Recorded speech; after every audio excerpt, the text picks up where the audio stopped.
sortais des études. En fait, j'ai fait un parcours à l'université à Paris 1. Je lisais énormément. Toutes mes pauses déjeuner, je les passais à lire des ouvrages théoriques d'esthétique et d'histoire de l'art. Et toutes mes nuits, je les passais à peindre. Et la peinture était très mal vue à l'époque. Il fallait pas peindre. Il fallait faire de la vidéo, il fallait faire de la performance, il fallait faire de l'installation. En France, on avait une idée que la peinture était morte, que ça reviendrait plus. Et on nous enseignait qu'il fallait faire vraiment la vidéo, l'installation, ça c'était de l'art. Au début, je me suis remis à peindre par défaut. C'est-à-dire, je voulais pas peindre, puisque on m'avait dit que la peinture c'était nul. Du coup, vraiment le fond de mon travail, c'était, je faisais de la peinture. La première peinture que j'ai faite, c'était une peinture photoréaliste de 2 mètres par 1,50 m. Et l'objectif à la fin de cette peinture, c'était de la recouvrir de blanc. J'ai un vécu un peu compliqué où j'ai très peu de souvenirs de mon enfance, de ma petite enfance et de mon enfance. Et du coup, je me suis accroché à la mémoire des autres au départ pour essayer de comprendre comment est-ce que ça fonctionnait, cette histoire de photographie familiale, et puis comment ça pouvait faire récit d'existence. Et donc j'ai passé plusieurs années à travailler dans cette veine-là. J'étais assez idéaliste et j'avais une vision très pure de l'art. Et en fait, ce travail, au moment où je l'ai montré, je me suis rendu compte que personne comprenait que c'était des peintures. Quoi, ça sert vraiment de faire de la peinture si au final c'est pour que ça se voit pas. Mis à devenir producteur d'images en masse. C'est-à-dire que les téléphones portables étaient installés, on commençait à faire de plus en plus de photos, c'est-à-dire que tout le rituel de la photographie familiale était en train de s'effondrer, mais ce qui était en train de naître, c'était un espèce de quelque chose qui m'apparaissait comme un bovarisme de l'image, c'est-à-dire que les gens créaient leur propre histoire, une histoire fictive, en temps réel, avec des images qui créaient en répondant à des stéréotypes d'images. Et je me suis intéressé à ce qui faisait l'iconographie de ce qu'on pourrait appeler le rêve globalisé. Dans la philosophie hip-hop américaine, on appelle ça comme ça.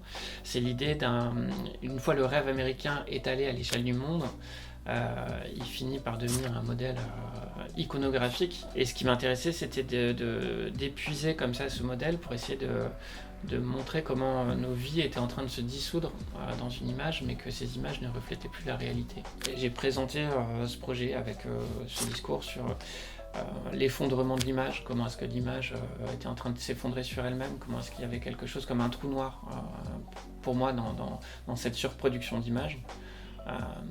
Il y avait quelque chose qui faisait qu'on n'y voyait plus rien.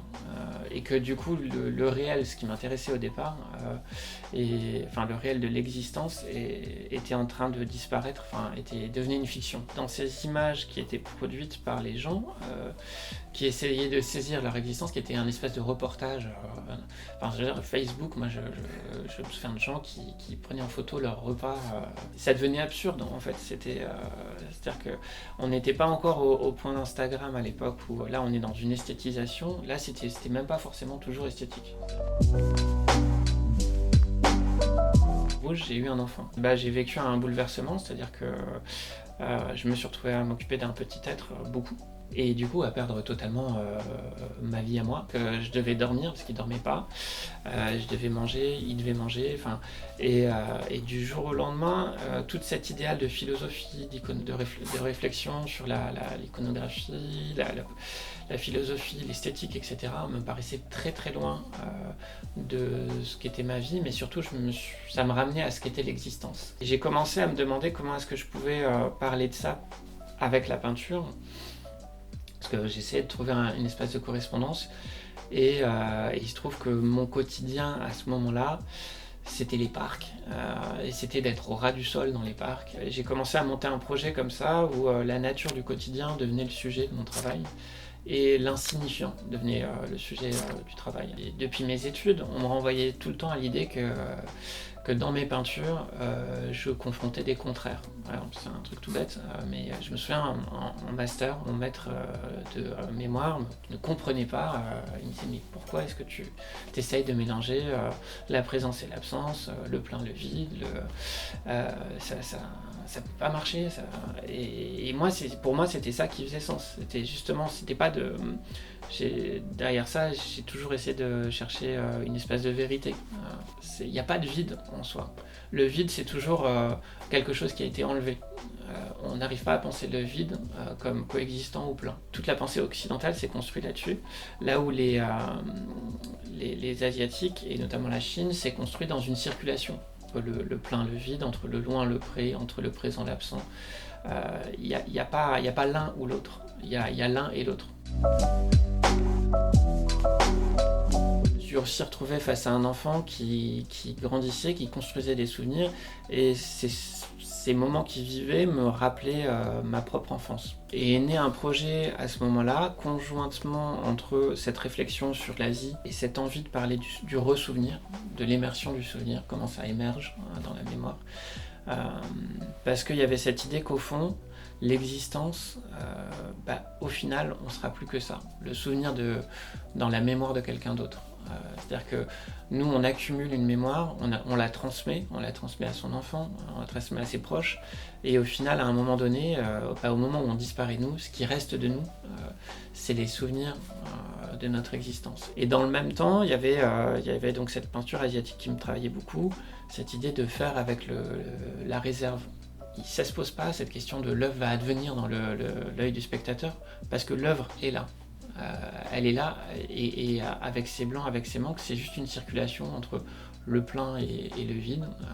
Il n'y a pas ces questions-là.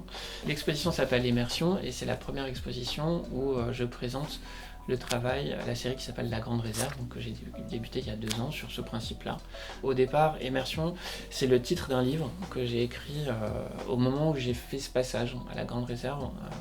C'est-à-dire qu'au bout d'un an où j'étais dedans, où je commençais à voir émerger le projet vraiment, m'est venue l'idée de raconter tout le parcours que j'avais fait sur 15 années. Parce qu'il y avait l'idée que ce travail-là, c'est le travail que j'essayais de faire depuis le début, mais où je trouvais pas les mots pour le faire. Mais c'est l'idée de comment est-ce que émerge un projet, et comment surtout émerge une identité d'artiste. C'est-à-dire qu'au-delà de cette série, c'est pour moi le projet de la maturité, quoi. Ce qui m'intéressait, c'est ce moment de passage, par des croquis, par des gouaches, par des études à l'encre, par des toiles finies, par des toiles qui ne le sont pas encore. Comment est-ce que je peux exposer le processus d'existence, d'immersion de l'existence de cette série.